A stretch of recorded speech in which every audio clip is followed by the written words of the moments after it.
This is a special edition of Late Night Health. I'm Mark Allen, along with Amy Summers from Pitch Publicity. We're at Expo West, Natural Products Expo West in Anaheim, California. We're in the press room, and we're going to be doing some behind-the-scenes look at our upcoming series, Elephant in the Room, as it focuses on sexism. And the questions that we're going to be asking our panelists that are joining us are not questions that we're going to be asking on the panels. They're more of a industry-wide perspective. We're going to ask them kind of their perspective on what they see in the industry and their businesses. So you will definitely want to sign up at inicivox.com to see the panels and watch those as well. So go to inicivox.com and you'll see the button for our elephant landing page. And today, I'm so excited to be interviewing two media people. How did this happen? So we have Sandy Almendarez, and she is the VP of Content for Supply Side. And we have Rick Polito, which everybody knows. He's the Editor-in-Chief of Nutrition Business Journal. So thank you both for joining us to kind of give us a behind-the-scenes look. Thank you so much for having us. Yeah, thank you, Amy. You're both in our first session, which includes a conversation about sexism in trade media. Plus, and you both have high-profile careers in the natural products industry. Is sexism in trade media as predominant as it appears to be in the consumer world? Like, so Informa compared to Fox News. Well, Is it like Fox News at Informa? I've never worked at Fox News, so I really can't make that Have you comparison. seen the movie Bombshell? I haven't. Oh, you have to watch that before your panel. I have two young children. It's very difficult Okay. to watch You can movies do it late that at are night. not with You're a hero. cartoons.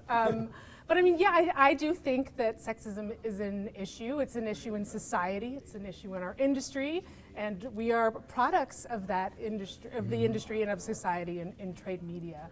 And I don't think that, I don't like to label anything as like that is a sexist organization or a sexist person, but I think that there are actions that are sexist. That I'm sure I perpetrate, that everybody does, and it's learning from those, recognizing those, being educated about those, and being committed and willing to change. Yeah, I would think it shows up in lots of ways that we're not noticing. What are we conscious of? What are we not conscious of? And what are we talking about? Who are the people we're talking to? And I think there's a constant sort of progress that we could be making, and we know we're not there yet.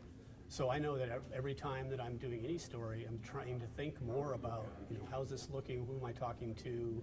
What are the questions I'm not asking, and who are the people I'm not asking those questions of?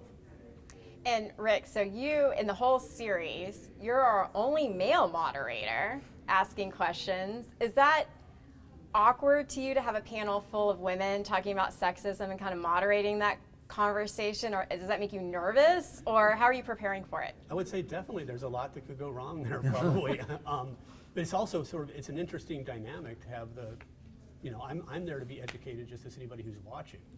And I think that, I don't know that I'll nail every question right, but I think I'll be asking some questions that need to be asked. And from someone who's going to come in with a level of, who needs more sophistication about this. So I used to say when I first started NBJ, the only way to get smart was to ask a bunch of stupid questions. And I plan not to ask stupid questions, but good questions here. But I need to get smarter at this, so who better to moderate it than someone who needs that education?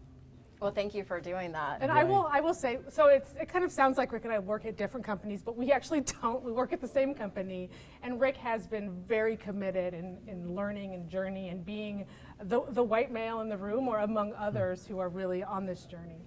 Are you white? Mostly. You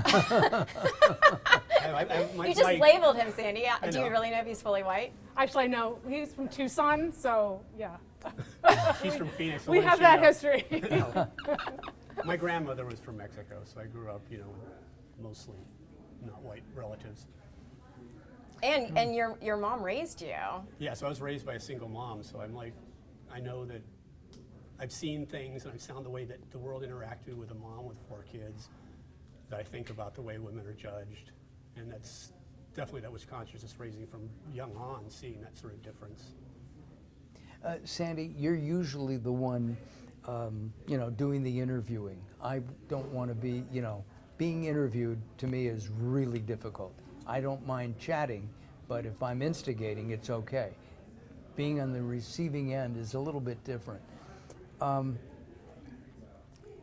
Are you looking forward to the questions?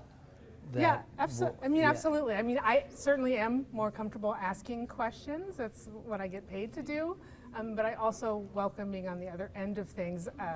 You know, if you want to be a better interviewer, you know, sit in the hot seat yourself and learn what it's like from that experience. What would you say you're doing to prepare for this?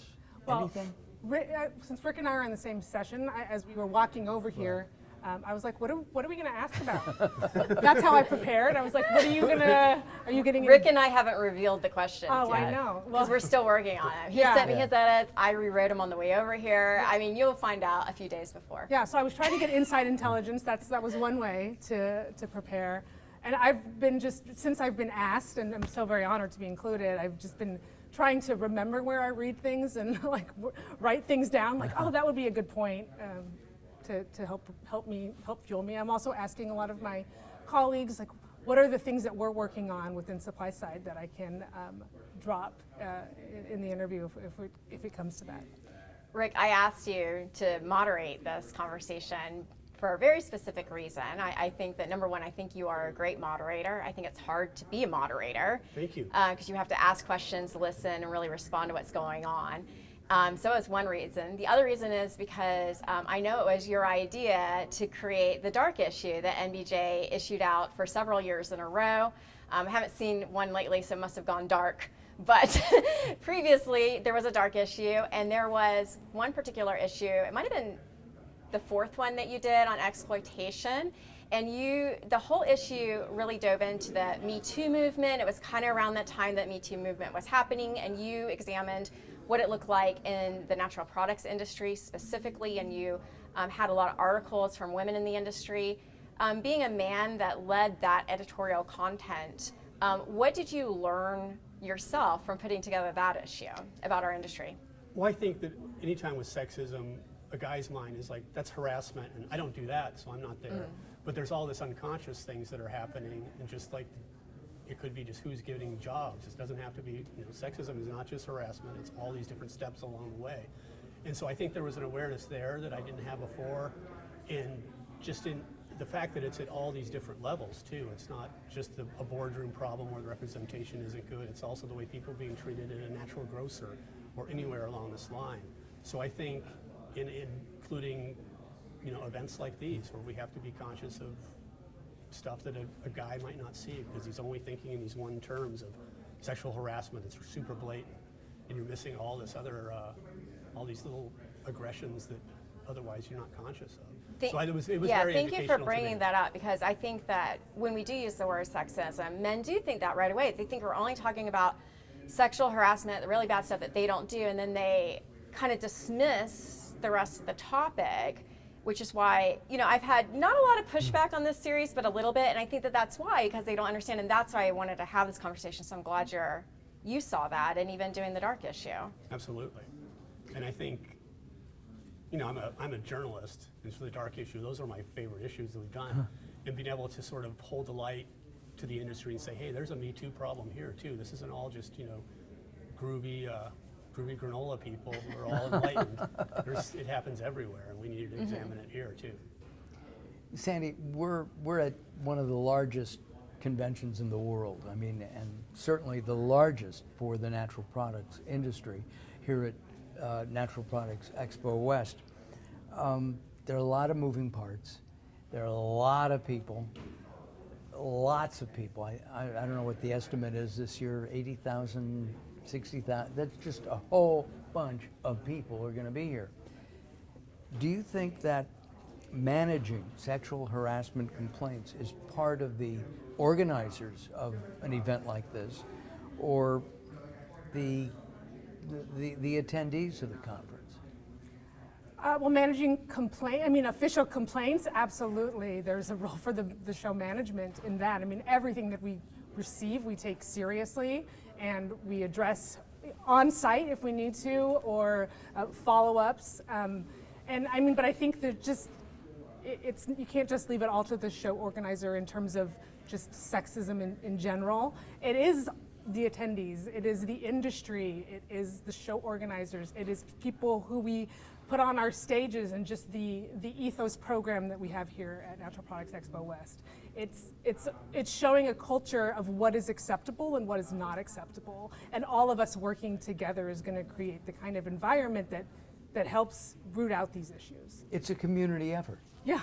Yeah, that's good. It's a community effort, and just a bonus to the whole series. So if you've been watching the whole series, if you are going to be at Supply Side East, we have an in-person event. It's optional. You have to be registered for Supply Side East to attend, but we're going to take everything that we learned from the sexism series and do a live networking workshop and just do some role playing on, what are some more appropriate icebreakers to ask when you're networking with people. There's certain questions that make others feel really uncomfortable. So I hope that you can join us for our Supply Side East session. It's going to be on April 19th at 11:30 a.m. And like I said, you have to be registered for Supply Side East, but here's the good news. On our Elephant landing page, if you hit the Supply Side East logo, you can get $50 off your registration if you haven't already registered. It's available to you until April 18th because the show starts on April 18th, right? We're so excited to Yes. partner with you on this session. It's going to be amazing. Well, thank you guys so much for joining us today, and we're really excited to see your session right at the beginning, session 1. Right. We'll be there. Good. We look forward to that. We really do. And thank you for watching. We have much more coming up on these behind-the-scenes looks at the elephant in the room as we focus on sexism. Amy, thank you. Thank you, Mark, and thank you guys for joining us, Sandy and Rick. Thank you so much. And last but not least, Amy, where can people find out about the seminar series So itself? inicebox.com, INICIVOX.com. We have a button at the top. It'll take you to our event landing page. And make sure you check out the Supply Side East button because we do want you to join us in Secaucus, New Jersey, and try these things out live. This is a special edition of Late Night Health. I'm Mark Allen for Amy Summers. We'll see you in our next episode.